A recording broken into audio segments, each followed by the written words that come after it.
Guys, welcome back to my YouTube channel. तो आज हम करेंगे Riemann integrable function. Last lecture में हमने किया था डार्बॉक्स थ्योरम, जो कि बहुत इंपॉर्टेंट है और एग्ज़ाम पॉइंट ऑफ व्यू से तो बहुत ज़्यादा इंपॉर्टेंट है। और आज हम करेंगे रिमान इंटीग्रेबल फंक्शन। ये भी मतलब इस पे थ्योरम जो थ्योरम बेस्ड है वो भी इम्पोर्टेंट है, ये भी टॉपिक बहुत इंपॉर्टेंट है। तो चलिए देखते हैं रिमान इंटीग्रेबल फंक्शन क्या होता है। रिमान इंटीग्रेबल, रिमान क्या है? साइंटिस्ट का नेम। इंटीग्रेशन हमने पहले किया, ये फंक्शन का भी पता है। तो इनको कंबाइन करके बनता है रिमान इंटीग्रेबल फंक्शन। रिमान ने कोई फंक्शन को इंटीग्रेबल फंक्शन दिया था, कोई उसको बोला गया रिमान इंटीग्रेबल फंक्शन। तो क्या होता है इसमें?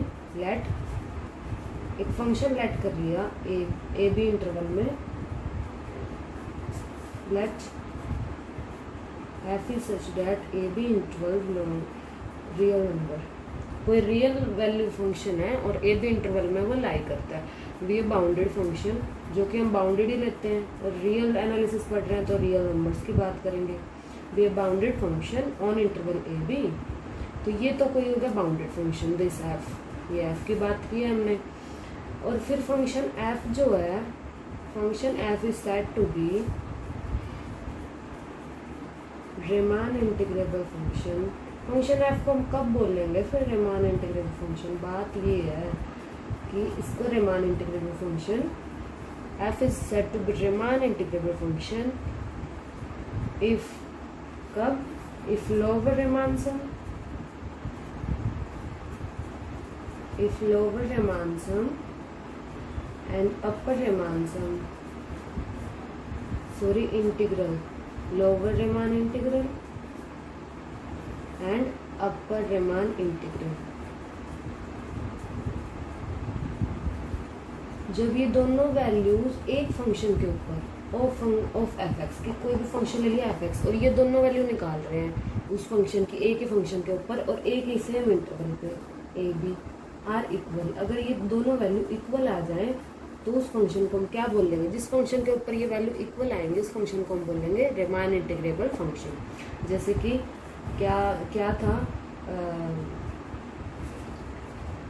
Lower Riemann integrable function equals to upper Riemann integrable function. तो ये जब हम कंडीशन प्रूव कर देंगे तो क्या होगा हमारा फंक्शन? यहाँ एफ एक्स क्या होगा? F x is Riemann integrable. इसको हम आर इंटीग्रल भी लिख देते हैं। तो इसका मतलब तो रिमान ही, हम पढ़ें तो इसको ऐसे होंगे रिमान इंटीग्रेबल, प्रोनाउंसिएशन इसकी होगी रिमान इंटीग्रेबल। और हम इसको ऐसे भी लिख सकते हैं F belongs to R A B हमने इंटरवल लिया वो, इसका मतलब भी यही है कि F is Riemann integrable function. तो ये तो बात की हमने रिमान इंटीग्रेबल की। अब अगर ये दोनों वैल्यू इक्वल है, लोअर इंटीग्रल और अपर इंटीग्रल अगर इक्वल है, तो इसको हम ऐसे भी लिख सकते हैं F x D X A B. मतलब ये कॉमन वैल्यू होगी, अगर ये दोनों वैल्यू इक्वल होंगी तो हम क्या लिख सकते हैं? F x D X A B, मतलब रिमान इंटीग्रेबल की रिप्रेजेंटेशन होती है। तो मतलब ये दोनों वैल्यू अगर इक्वल होगी तो इसका कंक्लूजन ये है। और एक और चीज़ कि ऐसा ज़रूरी नहीं है कि कोई भी हर एक बाउंडेड फंक्शन रिमान इंटीग्रेबल होगा। जैसे कि हमने बात की एफ इज, मतलब ये कंडीशन है कि बाउंडेड फंक्शन ही होना चाहिए, ये बाउंडेड फंक्शन। तो लेकिन ऐसा ज़रूरी नहीं है हर एक बाउंडेड फंक्शन रिमान इंटीग्रेबल हो। तो अब ये उस पर बेस्ड हम एक थ्योरम करेंगे कि रिमान इंटीग्रेबल के ऊपर कौन कौन सी कंडीशन मतलब चाहिए होती हैं और क्या हमें मतलब कौन सी कंडीशन चाहिए और रिमान इंटीग्रेबल के लिए, तो हम वो बात करेंगे। चलिए करते हैं थ्योरम, बहुत इंपॉर्टेंट है ये थ्योरम और एग्जाम में आ ही जाती है ऑलमोस्ट, और इजी भी है बहुत। तो रिमान, अब जो हम थ्योरम कर रहे हैं वो है रिमान क्राइटेरिया ऑफ इंटीग्रेशन। मतलब रिमान ने कुछ क्राइटेरिया दिया था कि रिमान इंटीग्रेबल करने के लिए क्या क्राइटेरिया है, वो थ्योरम स्टार्ट करते हैं। ये एग्जाम पॉइंट ऑफ व्यू से बहुत इंपॉर्टेंट आ जाती है ऑलमोस्ट हर पेपर में, एक डार्बॉक्स थ्योरम और एक ये थ्योरम, इनमें से एक तो ज़रूर आ जाती है हर पेपर में। तो देखते हैं इसकी स्टेटमेंट क्या है। The necessity sufficient condition for a bounded function F, F कोई भी बाउंडेड फंक्शन है और उसके हमें नेसेसरी और सफिशिएंट कंडीशन निकालनी है। इन दोनों का मतलब ये होता है कि पहले हम एक जो दिया हुआ है, पहले हम ये ट्रू, हम जो इसमें दो चीज़ें दी हुई हैं, दो चीज़ें दी मिलती हैं। अगर नेसेसरी एंड सफिशिएंट कंडीशन की बात आती है तो इसका मतलब ये है एक चीज़ को ट्रू मान के दूसरी चीज़ प्रूव कर दो, और फिर क्या मतलब है, फिर उसका कन्वर्स कर दो, फिर जो हमने प्रूव किया है वो वाली ट्रू मान लो, और जो हमने ली थी उसको हम प्रूव करेंगे। मतलब हमें कन्वर्स भी करना होता है। नेसेसरी एंड सफिशिएंट कंडीशन का मतलब ये है कि इसमें हमें ये तो बोला नहीं प्रूव दैट, तो इसका मतलब यही है कि वो भी करना है उसका प्रूफ भी। जैसे अभी आगे पता चल जाएगा आपको क्या है statement, the necessary and sufficient condition for a bounded function F to be integrable on A B. क्या कंडीशन है necessary and sufficient condition for a bounded function के लिए? कंडीशन कि वो बाउंडेड फंक्शन कब इंटीग्रेबल होगा। मैंने बताया था ना बाउंडेड फंक्शन इंटीग्रेबल हो भी सकता है, नहीं भी, तो ये कंडीशन है कब इंटीग्रेबल होगा ए बी इंटरवल पे। Is that to each epsilon greater than 0, कोई भी वैल्यू है एप्सिलॉन पॉजिटिव है, ग्रेटर देन 0 का मतलब पॉजिटिव, तो उसके लिए क्या कंडीशन है, there exist a partition P of A B such that एक पार्टीशन एग्जिस्ट कर रहा है पी ए बी का, कैसे कि upper Riemann sum minus lower Riemann sum less than epsilon, ये आना चाहिए। तो हमें क्या कंडीशंस मिल गई, पहली तो ये, दूसरी क्या मिल गई इंटीग्रेबल, ये दो हो गई फर्स्ट और सेकंड। तो मतलब अब हमें क्या करना है, इसको गिवन मान के ये प्रूव करना है, फिर इसका कन्वर्स मतलब इसको गिवन मान के ये प्रूव करो, इसको गिवन मान के ये प्रूव करो। तो अब ऐसे करना है, ये होती है necessary and sufficient condition.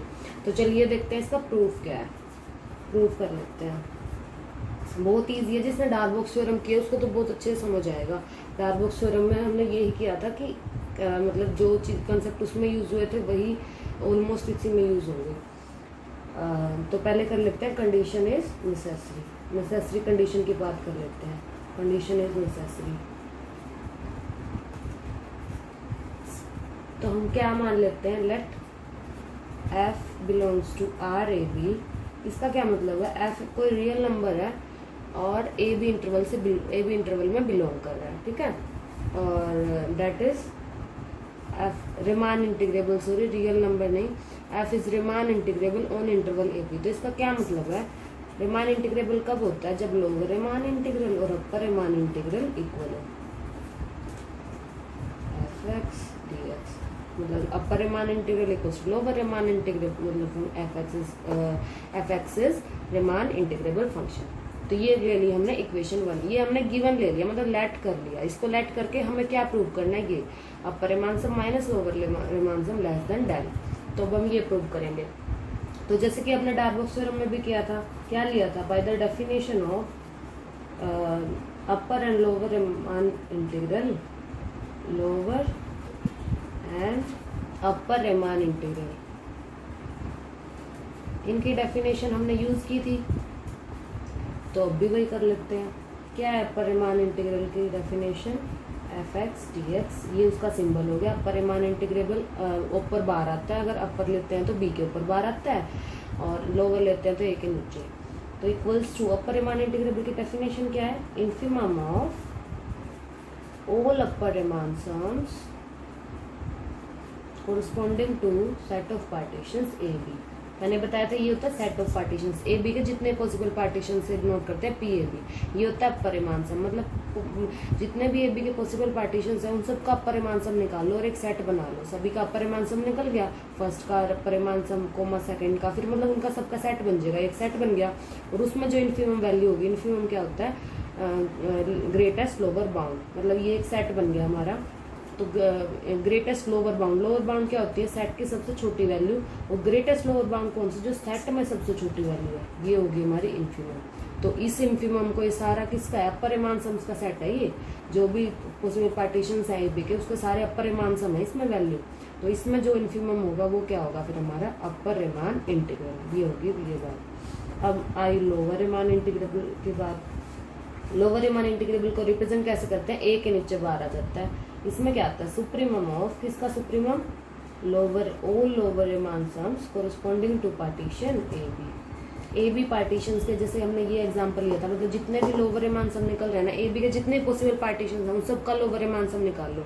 Lower Riemann सम सबको पता ही है कि small M R into del R, उसका समेशन ले लेते हैं। क्या होता है, summation of small M R del R equals to 1 to n, जितने भी हैं सबकी लेंथ इंटू में सबका जो भी है ये एम आर। तो मतलब इसको फिर हम निकाल लेंगे। एम आर क्या होता है, ग्रेटेस्ट लोअर बाउंड। उन सब की ग्रेटेस्ट लोअर बाउंड लेके वो निकाल लो फिर लोअर मान सम।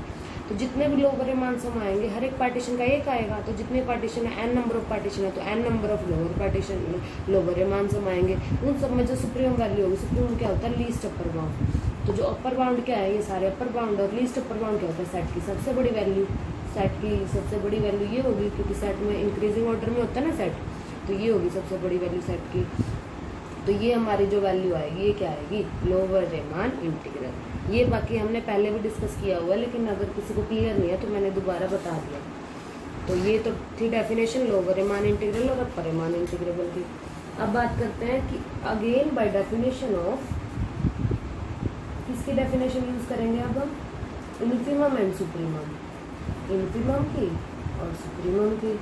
अब देखते हैं इन्फीमम और सुप्रीमम की डेफिनेशन से क्या निकलता है हमारे पास।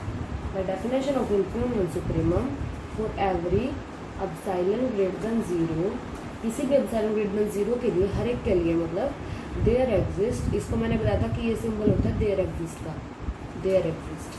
तो ये ध्यान रखना, मैथमेटिक्स में बहुत यूज होता है देयर एग्जिस्ट। हम इंग्लिश लैंग्वेज की तरह नहीं लिखते, ऐसे लिखते हैं देयर एग्जिस्ट पार्टीशन। ऐसे मैं इसलिए लगा देते देयर एग्जिस्ट बन जाता है, कोई वो बात नहीं है, इसको लगाओ चाहे ना लगाओ। There exist partition P1 and P2 of AB, P1 और P2 एग्जिस्ट कर रहे हैं AB के कोई भी हर एक एप्सिलॉन ग्रेटर देन 0 के लिए।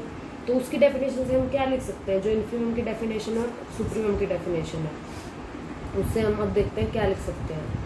हमने पहले भी किया था, देखिए क्या क्या था हमारे पास पहले, कि जो ये है, जो ये इन्फीमम आएगी वो सबसे छोटी वैल्यू आएगी। और अगर ये सारे क्या हैं, अपर रीमान सम्स हैं, पहले इसकी बात कर लेते हैं। जितने भी अपर रीमान सम है उनका सेट बना लिया, उनमें जो इन्फीमम वैल्यू है वो होगी हमारी अपर रीमान इंटीग्रेबल, और जो इन्फीमम वैल्यू है ये होगी। अगर हम इन्फीमम में से कुछ माइनस कर दें, अगर हम इन्फीमम में से इन्फीमम में कुछ ऐड कर दें, क्योंकि माइनस करेंगे तो वो वैल्यू यहाँ चली जाएगी सेट से बाहर, और अगर कुछ ऐड करेंगे तो वो इधर आएगी कहीं वैल्यू, जो ये वैल्यू माइनस करी हुई होगी। जैसे मान लीजिए ए आया, ये जो वैल्यू है ए है इन सुप्रीमम इन्फीमम अगर ये इन्फीमम वैल्यू ए है और ए में हम कुछ भी ऐड करते हैं प्लस एप्सिलॉन या एप्सिलॉन बाई 2, कुछ भी ऐड कर लो, हमें ऐड करने से मतलब है पॉजिटिव वैल्यू ऐड करनी है, ये ऐड कर दो तो ए प्लस एप्सिलॉन, ये तो ए है, इससे थोड़ी इधर ही होएगा, मतलब कोई ना कोई हमें फिर यहाँ अपर रीमान सम का सेट है ना, तो कोई ना कोई अपर रीमान सम हमें ऐसा जरूर मिल जाएगा जो ए प्लस एप्सिलॉन से छोटा होगा, क्योंकि यहाँ सबसे छोटी वैल्यू ए थी, लेकिन ए प्लस ई तो फिर इधर एग्जिस्ट करेगा ना, कुछ ऐड कर दिया तो कोई ना कोई हमें एक जरूर मिल जाएगा।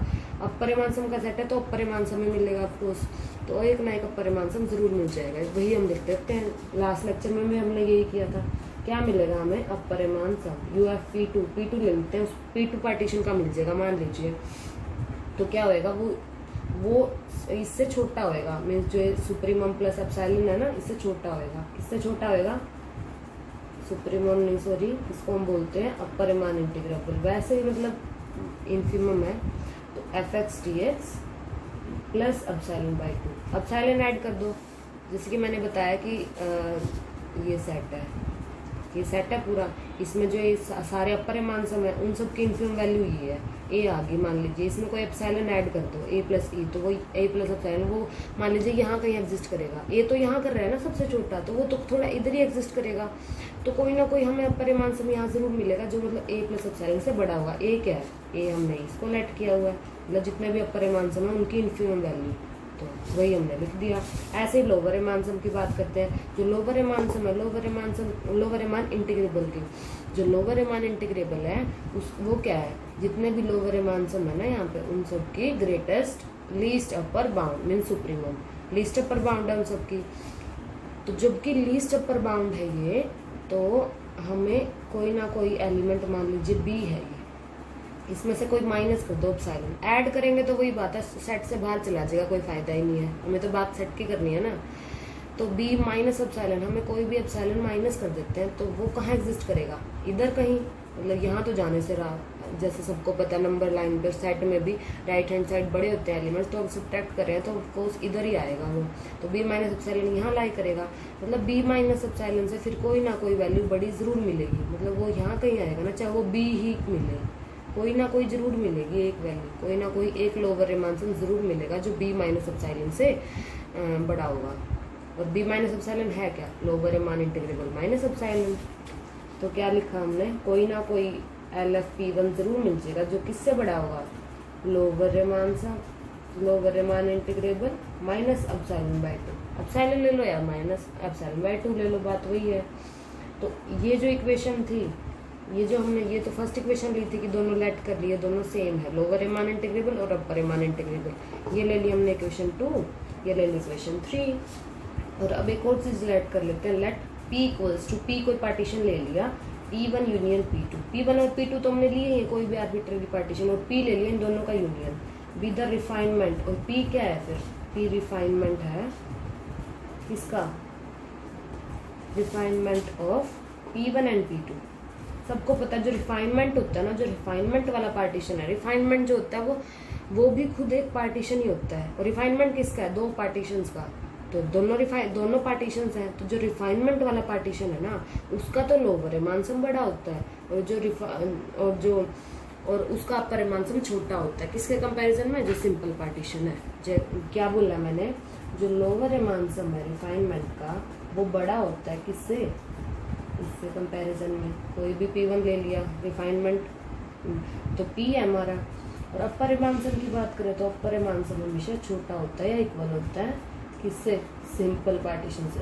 अपर रिमान सम रिफाइनमेंट का छोटा होता है। तो ये हम पहले कर भी चुके हैं, अगर आपको नहीं ध्यान है, ये P2 ले लेते हैं।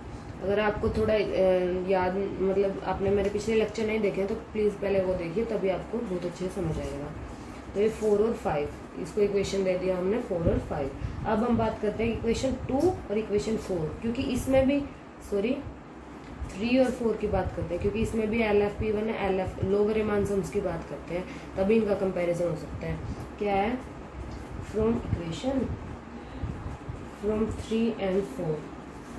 चलिए देखते हैं 3 और 4 से क्या मिलता है। LFP, पहले हम ये लिख लेते हैं, ग्रेटर देन LFP1। और जो LFP1 है वो किससे बड़ा है, lower Riemann integrable minus epsilon by 2। तो ऑफ कोर्स ये बड़ा है इससे, और ये बड़ा है इससे, तो मतलब ये ऑटोमेटिकली इससे भी बड़ा हुआ, सिंपल सी बात है। तो LFP इज लेस देन, किससे लेस देन हुआ, A bar B fx dx minus epsilon by 2। हमारे पास ये वैल्यू आ गई। इसको हम बोल देते हैं इक्वेशन नंबर 6। चलिए बात करते हैं 2 और 5 को कंपेयर कर लेते हैं। पहले हमने 3 और 4 को कंपेयर किया, अब कंपेयर कर लेते हैं 3 और 5 को। 3 और 5 को कंपेयर करने से क्या आएगा, 3 और 5 दोनों, 2 और 5, क्योंकि अब लोअर और अपर तो करेंगे नहीं, अपर और अपर ही करेंगे। 2 और 5 को कंपेयर कर लेते हैं। चलिए देखते हैं क्या आएगा। पहले हम ये लिख लेते हैं, क्या लिखते हैं, UFP is less than equals to UFP2। तो लेस देन है, और UFP2 किससे लेस देन है, UFP2 खुद भी तो लेस देन है किससे, A B bar fx dx plus epsilon by 2। ये इससे भी छोटा है, हमने यही तो बात लिखी है। और अगर ये जो वैल्यू है ये इससे छोटी है और ये वैल्यू इससे छोटी है, तो मतलब ये ऑटोमेटिकली इससे भी छोटी हुई। तो क्या लिख सकते हैं, UFP is less then A B bar fx dx plus epsilon by 2। तो इसको हम इक्वेशन देते हैं 7। ये हो गई हमारी, ये थी हमारी 6 और ये थी हमारी 7। अब अगर इन इक्वेशंस को अगर हम जो भी है इनमें इनइक्वालिटी देखिए ध्यान से, इसमें तो ग्रेटर देन का है और इसमें लेस देन का। अगर हम इनको ऐड करना चाहें तो ऐड हो नहीं सकते। ऐड होने के लिए सेम इनइक्वालिटी चाहिए होती है। अगर दो इनइक्वालिटी की इक्वेशंस हैं तो दोनों में अगर सेम इनइक्वालिटी होगी तभी हम उसको लेफ्ट हैंड साइड को लेफ्ट हैंड साइड में ऐड कर सकते हैं, राइट हैंड साइड को राइट हैंड साइड में। तो सेम बनाने के लिए क्या करते हैं, जो LFP उसको माइनस से मल्टीप्लाई कर देते हैं नेगेटिव साइन से। और सबको पता है कि नेगेटिव साइन से मल्टीप्लाई करने के बाद इनइक्वालिटी चेंज हो जाती है। दोनों साइड लेफ्ट हैंड साइड और right hand side negative sign से मल्टीप्लाई कर दीजिए तो ये इनइक्वालिटी चेंज होगी। लेस देन था, ग्रेटर देन था, लेस देन होगा A बार और ये माइनस आ जाएगा यहाँ पे fx dx और यहाँ भी माइनस से मल्टीप्लाई तो प्लस एप्सिलॉन बाय 2। अब ये इक्वेशन बनी हमारी, वो क्या थी 7 और ये बन गई 8। तो अब हम सेम इनइक्वालिटी होगी दोनों की, अब हम इनको ऐड कर देंगे, adding equation 7 and 8, adding 7 and 8। तो चलिए ऐड करते हैं।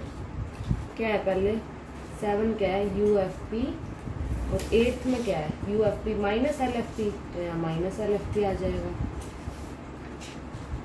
और साइन क्या है लेस देन, क्या लिखेंगे पहले UFP AB बार FX DX, और अब इसकी वैल्यू क्या है ये minus A bar B FX DX, और यहाँ क्या था प्लस एप्सिलॉन बाय 2 और यहाँ भी प्लस एप्सिलॉन बाय 2।